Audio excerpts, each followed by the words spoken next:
석유화학 공장이 밀집한 서산 대산공단 옆마을에 산업단지 조성이 추진됩니다. 극심한 환경오염 피해를 호소하고 있는 주민들의 집단 이주 가능성이 높아지고 있습니다. 충남도가 석탄 화력발전소 폐수에 대비해 관련 산업 종사자의 고용 대책 마련에 나섰습니다. 409억 원을 투입해 직무 전환과 채용 장려금 등을 지원할 계획입니다. 예산의 한 꽈리고추 농가에서 드론의 바람을 이용해 꽃을 수정했더니 생산량이 늘어난 것으로 나타났습니다. 기술이 성공적으로 정착되면 일반 농가에도 보급될 전망입니다. 홍성 역사인물축제가 오늘 14일에 개막합니다. 홍성 출신의 세계적인 예술가 고암 이응루 선생을 주제로 온라인과 오프라인에서 펼쳐집니다. 이슈앤피플에서 축제 주요 프로그램을 소개합니다.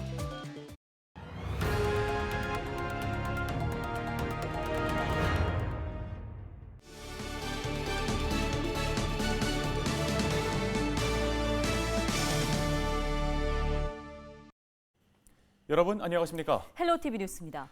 첫 소식입니다. 10일 충남에서 코로나19 확진자 18명이 발생했습니다. 지역별 확진자 수는 천안 12명, 아산 6명입니다. 이에 따라 충남의 전체 누적 확진자는 3,175명으로 늘었습니다. 10일 기준 코로나19 예방 백신 접종률은 1차 대상자가 57.9%, 2차 대상자는 10.7%를 기록했습니다. 현재까지의 이상 반응 신고는 모두 980건인데요.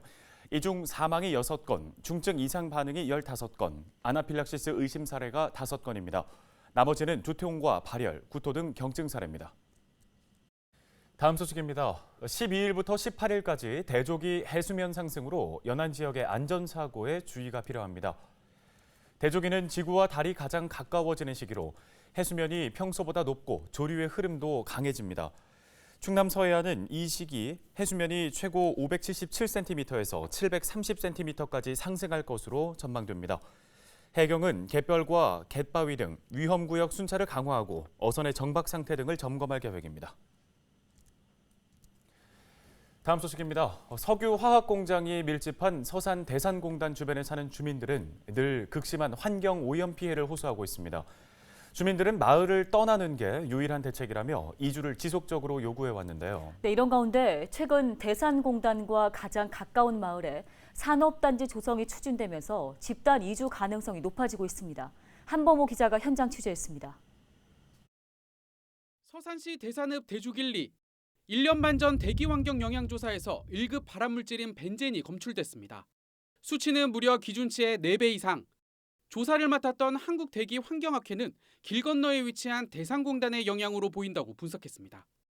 충격적인 결과에 주민들은 마을을 떠나게 해달라고 요청했습니다. 공장 폭발 등 크고 작은 사고까지 겹치면서 집단 이주를 요구하는 목소리는 더욱 커졌습니다.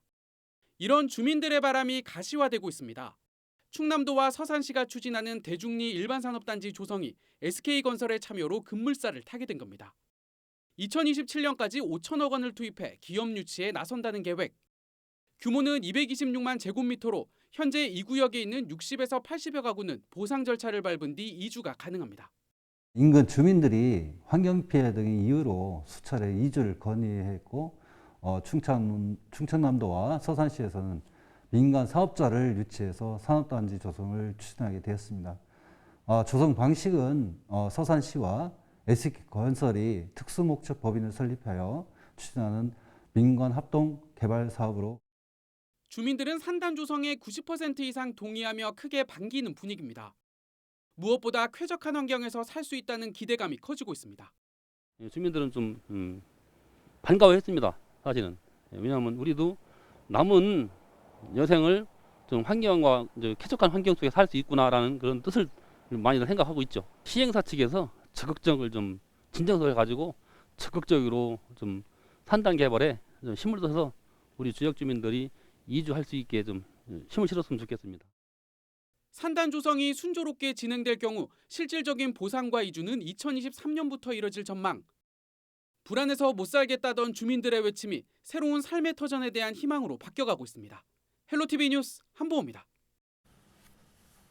2032년까지 충남 지역 석탄 화력발전소 12기가 순차적으로 폐쇄되는 가운데 충남도가 관련 산업 종사자 고용 대책 마련에 나섰습니다. 도는 서산과 당진 등 4개 시와 함께 제안한 위기의 굴뚝 일자리, 친환경 미래 일자리로 전환 사업이 고용노동부의 공모 사업에 선정됐다고 밝혔습니다. 도는 4개 시군과 컨소시엄을 구성하고 2025년까지 국비 포함 409억 원을 투입합니다. 세부적으로는 석탄 화력 단계적 폐쇄에 따른 채용 장려금과 고용 서비스를 지원하고 직무 전환 교육과 친환경 기술 전환을 위한 인증 지원 등도 제공합니다. 충남도는 이를 통해 2025년까지 5,500여 개의 일자리를 전환할 수 있을 것으로 기대하고 있습니다. 충남도가 도내 초중고등학교 학생에게 시내버스 요금을 지원하는 방안을 검토하고 있습니다. 도는 현재 각 시군에서 자체적으로 초등학생 50%, 중고등학생 20%의 버스 요금을 지원하고 있는 것을 도와 시군이 전액 지원하는 방향으로 논의하고 있다고 밝혔습니다. 도내 초중고 학생은 25만여 명으로 시내버스 요금을 지원하는 데 필요한 1년 예산은 170억에서 250억 원으로 추산됩니다. 충남도는 초등학생부터 단계별로 버스 요금을 지원하거나 일정 횟수만 지원하는 방안도 검토하고 있습니다. 정확한 지원 규모와 시기 등은 이달 말에 열리는 충남도 지방정부회의에서 확정됩니다. 5월과 6월 모내기철을 앞두고 충남 지역의 용수 공급이 원활할 것으로 전망됩니다. 정부의 5월 가뭄 예경보에 따르면 충남 지역 농업용 저수지 저수율은 93.8%로 평년의 111% 수준을 기록했습니다.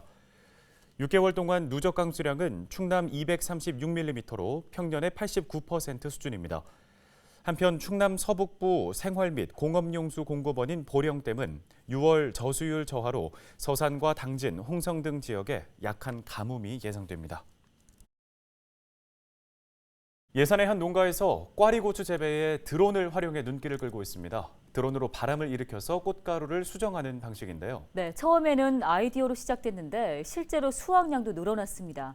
기술이 성공적으로 정착되면 일반 농가에도 보급될 전망입니다. 정선영 기자입니다. 예산에 있는 한 꽈리고추 농가입니다. 시설하우스 안에서 농민이 드론을 띄웁니다. 작물 가까이 다가가자 잎과 꽃이 쉴 새 없이 흔들립니다. 드론이 일으킨 바람에 꽃가루가 날려 수정이 되는 겁니다. 또 기존 환풍기가 닿지 않는 곳까지 공기가 골고루 순환돼 하우스 내부의 습도를 낮출 수 있습니다. 4년 전 귀농한 김면중 씨는 이렇게 드론 바람을 이용해 꽃을 수정시켰더니 꽈리고추 열매가 더 잘 열리고 병충해가 줄었다고 말합니다. 생산량도 전보다 10% 늘었습니다. 그 2월 말에 심다 보니까 이제 환기를 잘 못하게 되더라고요. 아무래도 밖에 춥다 보니까 환기가 안 돼서. 근데 위에 이제 보시다시피 이제 유동핀이 있긴 한데 그거 갖고는 좀 부족한 것 같아서 저희가 이제 기술센터에서 이제 드론 교육을 좀 받았어요. 이제 받다 보니까 그 바람을 이용해서 한번 하면 어떨까 그거를 착안을 해서 진행하게 됐습니다. 꽈리고추의 경우 70%는 자가 수정을 하지만 나머진 다른 꽃가루에 의해 열매가 맺힙니다. 주로 바람이 불어야 수정이 되는데 하우스 온도를 20도 이상으로 유지해야 하기 때문에 겨울철엔 환기가 어렵습니다. 따라서 일반 시설하우스에선 사람 손으로 일일이 작물을 흔들어주거나 벌을 이용해 수정을 하고 있습니다. 예산에서 꽈리고추를 재배하고 있는 농가는 약 100여 곳.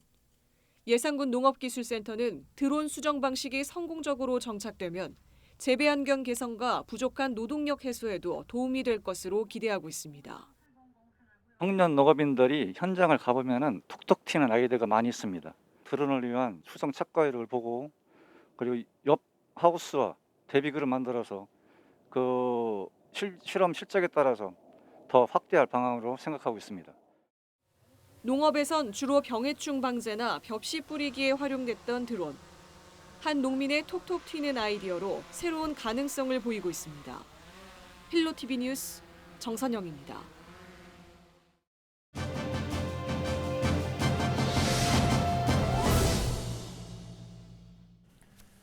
홍성 지역의 대표적인 축제 중 하나인 역사 인물 축제가 오는 14일부터 온라인과 오프라인을 연계해 펼쳐집니다. 올해에는 홍성 출신의 세계적인 예술가 고암 이응노 선생을 주제로 축제를 진행한다고 하는데요. 네, 홍성군 문화관광 서계원 과장 전화 연결해서 자세한 내용 들어보겠습니다. 과장님 안녕하십니까? 네, 안녕하세요. 홍성군 문화관광과장 서계원입니다. 네, 홍성 역사문화축제는 충남의 대표적인 에듀테인먼트 축제로 손꼽히는 걸로 알고 있습니다. 먼저 어떤 축제인지 소개 부탁드립니다. 예, 홍성 역사인물 축제는 고려의 명장 최영장군과 조선의 절신 성삼문 선생, 청살리 대첩의 주역 김좌진 장군, 독립운동가 한용운 선사, 춤의 근대화를 이끈 한성준 선생, 그리고 세계적인 화가 이용로 화백 등 홍성이 배출한 역사인물 6인을 중심으로 개최되는 축제인데요. 역사인물들을 즐기면서 알아보는 대표적인 에듀테인먼트 축제로 각광을 받고 있습니다. 작년엔 코로나로 취소되었지만 올해는 포스트 코로나 시대에 대응하고자 온 오프라인으로 개최하게 되었습니다.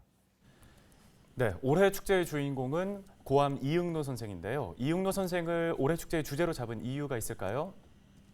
예, 매년 주제 인물을 선정하여 역사인물 축제를 개최하고 있습니다. 올해는 이응노의 집 개관 10주년을 맞아 다양한 기획 행사가 준비되어 있는데요.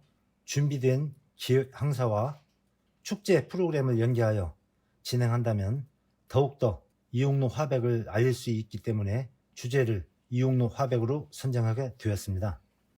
네, 앞서 온라인과 오프라인으로 축제를 즐길 수 있다고 얘기해 주셨는데요. 어떤 프로그램들이 마련되어 있습니까? 예, 일단 주제가 이응노 화백인 만큼 모든 프로그램에 이응노라는 주제를 부합시키려고 많이 노력했습니다.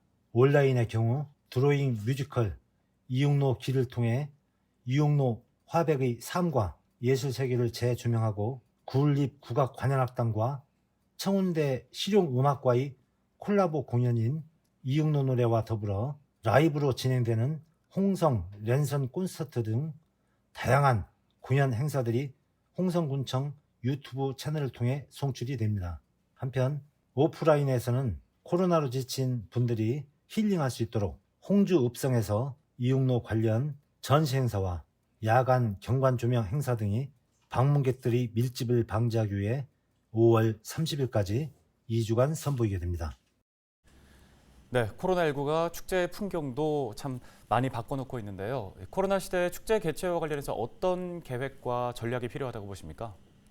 네, 지난해 말부터 지역 축제들이 포스트 코로나 시대를 맞이하여 온라인 축제의 모습을 선보이기 시작했습니다. 이후 올해 초부터는 코로나 상황 장기화로 인해 온라인에 오프라인을 접목하는 축제 모습으로 변화하고 있습니다. 이에 따라 축제 콘텐츠의 중요성보다 코로나 방역 계획을 우선적으로 수립한 안심 축제가 최근에는 매우 중요한 부분으로 자리 잡고 있습니다. 우리 홍성 역사인물 축제도 홍주 읍성에서 전시 프로그램이 진행됨에 따라 주 출입구를 4곳으로 제한하고 입장하는 방문객들을 대상으로 코로나 방역을 실시할 계획입니다. 네, 끝으로 방송을 통해 전하고 싶은 내용이 있다면 한 말씀 부탁드립니다. 네, 많은 분들이 코로나 장기화로 지쳐있는 요즘입니다. 홍성 역사인물 축제를 통해 잠시나마 몸과 마음이 힐링되시기 바라며 코로나가 빨리 종식되어 내년엔 축제 현장에서 서로의 얼굴을 보면서 행복하게 축제를 즐겼으면 좋겠습니다. 감사합니다. 네, 잘 들었습니다. 지금까지 홍성군 문화관광과 서계원 과장이었습니다.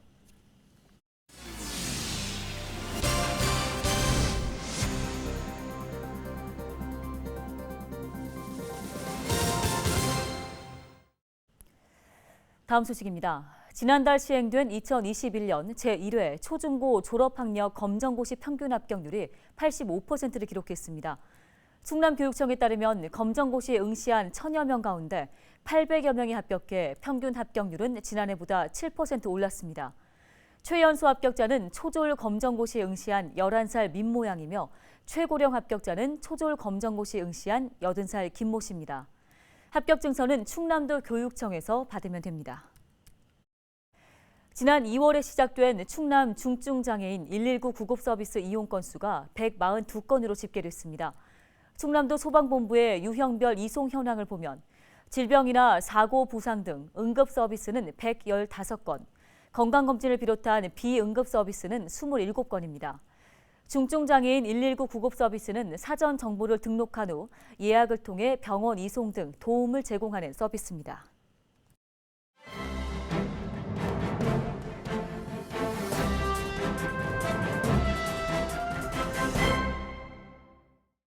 아나운서가 전해드리는 신문 브리핑 굿모닝 충청 기사입니다.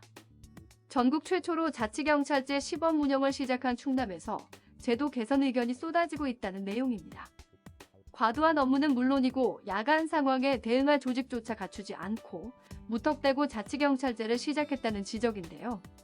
실제 현장에서 자치경찰 업무를 수행하는 경찰관들은 수당조차 지급되지 않고 있는 것으로 나타났습니다. 충남경찰 직장협의회는 양승조 지사와 면담을 갖고 크게 3가지 건의사항을 전달했습니다. 협의회는 우선 24시간 신속 대응팀 운영을 요청했습니다. 임종환 충남경찰 직장협의회 대표는 보호조치를 예로 들면 경찰은 현장에서 일시적인 보호조치를 수행하는 것인데 자치경찰은 행정과 연계돼 시설 인계, 예산 지원 등 적극적인 보호조치를 해야 하는 경우가 많다면서 그런데 야간에 담당자는 퇴근하고 당직자는 본인의 업무가 아니어서 모른다고만 한다. 특사경으로 구성된 24시간 대응팀이 필요하다고 주장했습니다. 실제 경찰관들은 코로나19 집합금지와 관련해 5인 이상 식사하고 있다는 신고가 들어와도 인적 사항만 확인하는 정도며 별다른 조치는 하지 못하고 있다는 것인데요.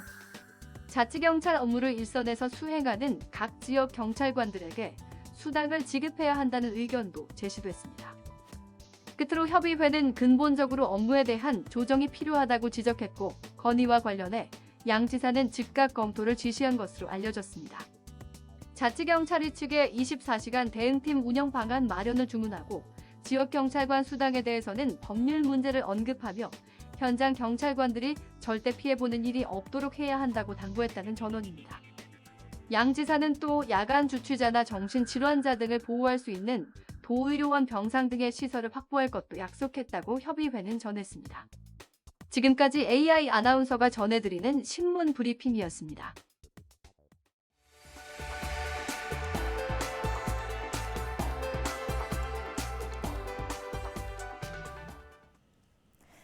충청권 4개 시도 휴양림과 캠핑장을 찾는 관광객들에게 만원의 모바일 상품권이 지급됩니다. 충남도와 대전시 등 충청권 4개의 지자체와 충청권 관광진흥협의회는 7월까지 우리끼리 힐링여행 행사를 진행한다고 밝혔습니다. 이 행사는 4인 이하 가족과 친구를 대상으로 한 충청권 연계 관광상품인데요. 국립예산치유의 숲 등 충청권 휴양림과 캠핑장 등 270여 곳이 지원 대상으로 숙박 영수증이나 인증사진 등을 충청권 힐링여행 누리집에 올리면 모바일 상품권이 지급됩니다. 서산 테크노밸리 국민체육센터 기공식이 11일 성현면 왕정리 일원에서 열렸습니다. 국민체육센터는 지하 1층, 지상 3층 규모로 2022년 10월에 준공을 목표로 건립됩니다. 1층에는 6레인의 수영장과 작은 도서관이, 2층에는 헬스장과 소규모 체육관이 들어서게 되고 3층에는 동아리 활동이 가능한 문화체육센터가 마련됩니다. 그동안 서산에서는 기존 국민체육센터 공간이 협소하고 노후돼 있어 시설 확충에 대한 시민들의 요구가 끊이지 않았습니다. 태안군이 지역경제 활성화를 위해 모바일 태안사랑 상품권을 7월부터 발행합니다. 모바일 태안사랑 상품권은 앱으로 언제 어디서든 결제와 충전을 할 수 있는데요. 이를 위해 태안군은 다음 달까지 가맹점에 모바일 결제가 가능한 QR코드 패널을 배부할 예정입니다. 모바일 태안사랑 상품권은 하반기 40억 원 규모로 발행되며 연말까지 10% 할인해서 판매합니다. 올해 태안군 태안읍 일원 3곳에 120면의 공영 주차장이 추가로 조성되는데요. 먼저 태안 공영버스터미널 주변과 남문리 457-3 일원에 각각 26면과 55면의 공영 주차장이 확충됩니다. 또 백화점 이용객들의 주차 편의를 위해 백화점 문화 이음길 공영 주차장도 이달 중에 완공을 앞두고 있습니다. 인생은 60부터라는 말이 있죠. 이제는 인생은 80부터라고 해야 할지도 모르겠습니다. 84살 어르신 두 분이 검정고시에 합격했다고 하는데요. 한 분은 초졸, 또 한 분은 중졸 시험에 떡하니 붙었다고 합니다. 네, 얼마나 뿌듯하실까요? 네. 배움에는 나이라는 벽은 없는 것 같습니다. 어르신들의 멈춤 없는 도전에 뜨거운 응원을 보내드리며 뉴스 마치겠습니다. 고맙습니다. 늦지 않았어. 지금 시작해.